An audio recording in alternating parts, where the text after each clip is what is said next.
పల్నాడు జిల్లా Narasaraopet sub division పరిధిలో చిల్లూరుపేట పట్టణ పోలీస్ స్టేషన్ పరిధిలో బ్యాక్ ఈ షేక్ హసీనా అనే అమ్మాయి వాళ్ళ నాన్నగారు వాళ్ళ అమ్మగారు వచ్చి మిస్సింగ్ కంప్లైంట్ చేయడం జరిగింది. ఆ మిస్సింగ్ కంప్లైంట్ ని మా సిఏ గారు వెంటనే రిజిస్టర్ చేసి వెంటనే ఒక ఎస్ఐని కానిస్టేబుల్స్ ఇచ్చి ఆ అమ్మాయి కోసం సెర్చ్ చేయడం జరిగింది.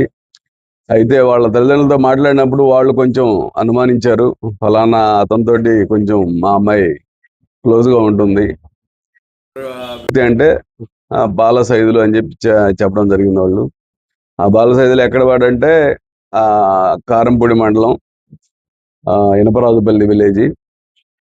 ఆ గుర్రోడు క్యాస్ట్ బై యాదవ, 25 సంవత్సరాలు ఉంటాయి. అతను కూడా ఇంజనీరింగ్ కాలేజీ చదువుతా చలపతి ఇంజనీరింగ్ కాలేజీలో 3rd ఇయర్ చదువుతూ ఇంట్లో ఆర్థిక పరిస్థితి ప్లస్ వీడు బ్యాడ్ వైసెస్కి అలవాటు పడి చదువు మానేయడం జరిగింది. అయితే ఫస్ట్ ఇయర్లో ఉన్నప్పుడే ఈ మిస్ అయిన షేక్ హసీనా కూడా ఇక్కడ మిట్టపల్లి ఇంజనీరింగ్ కాలేజీలో చదువుతూ ఉంది ఇంజనీరింగ్. సో వీళ్ళిద్దరికి ఇన్స్టాగ్రామ్లో పరిచయం ఏర్పడింది. ఆ పరిచయం మేరకు వీళ్ళు దాదాపు 3 years పరిచయంలో ఉన్నారు.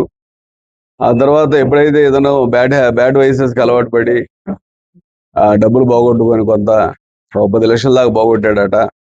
10 లక్షలు అప్పులు పాలయ్యి ఇంక వద్దు నాన్న నువ్వు చదవద్దేం వద్దు రా అని వాళ్ళకి ఏదో 1 ఎకరం ఉంటే పొలం వ్యవసాయ పనులు చేసుకోవడానికి అతన్ని పూర్తిగా మాన్పించేశారు వాళ్ళ తల్లిదండ్రులు. చదువు మానిపించిన దగ్గర నుంచి కూడా ఈ అమ్మాయి పాజిటివ్ గా ఉన్నా కూడా అతను బాగా నెగిటివ్ గా తయారై ఈ అమ్మాయిని కొట్టడము చేయడము బాగా ఇబ్బందికరంగా పెడుతున్నాడన్న ఉద్దేశంతో ఈ అమ్మాయి అవాయిడ్ చేయిస్తుంది. ఎప్పుడైతే అవాయిడ్ చేస్తూ పూర్తిగా అవాయిడ్ చేయడం జరిగిందో ఈ అమ్మాయి నాకు దక్కదన్న ఉద్దేశంతో వాడు మొన్న 3 days బ్యాక్ నమ్మకంగా రమ్మని, నీతో మాట్లాడాలి పనుంది రమ్మని చెప్పి నమ్మకంగా మంచిగా మాట్లాడి పంపిస్తాను, ఫైనల్ చేసుకుందాం మనం, నువ్వు అవసరం లేదు నాకు కూడా, ఎందుకు తేల్చేసుకుందాం అని చెప్పి లాగా చెప్తే ఓకే మంచిది అలాగే చెప్పేసి వెళ్ళింది నమ్మకంగా. ఈ అమ్మాయిని వెంట పెట్టుకొని బుడి దగ్గర ఒక అడవిలాగా ప్రాంతం దగ్గర తీసుకెళ్ళి ఈ అమ్మాయిని గొంతు నూలు చంపేసి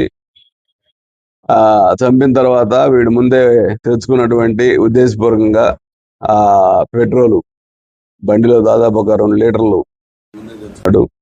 దాన్ని పోసి కాల్చేసి దాదాపు అక్కడ 2 గంటలు దగ్గరే ఉండి, ఎందుకంటే ఐసోలేటెడ్ ప్లేస్ అయినందువల్ల ఎవరు కూడా చూడలేదు, పూర్తిగా దాదాపు 90% కాలిన దాకా దగ్గరే ఉండి ఇతను అక్కడి నుంచి వెళ్ళిపోతూ వాళ్ళ అమ్మగారికి ఫోన్ చేశాడు. నేను ఆమె చంపేశాను అని ఫోన్ చేస్తే వాళ్ళ అమ్మగారు ఏంటి వీడు చంపేశాను అంటున్నాడని చెప్పేసి వాళ్ళ నాన్నగారికి చెప్పడం, వాళ్ళు వీళ్ళకి చెప్పడం, దాని మీద సమాచారం రావడం, వెంటనే అతను లొకేషన్ ఆపేసి ఉంది. అయితే అతని ఇన్స్టాగ్రామ్ అయితేమి అతను ATM కార్డు ద్వారా వెంటనే మా సిఏ గారు ఆయన ఆధ్వర్యంలో వాళ్ళ ఎస్ఐలు వెళ్ళి వాడిని కారంపొడి దగ్గరే ఎక్కడైతే జరిగిందో దానికి దగ్గరగా ఇతను ఒక హైడింగ్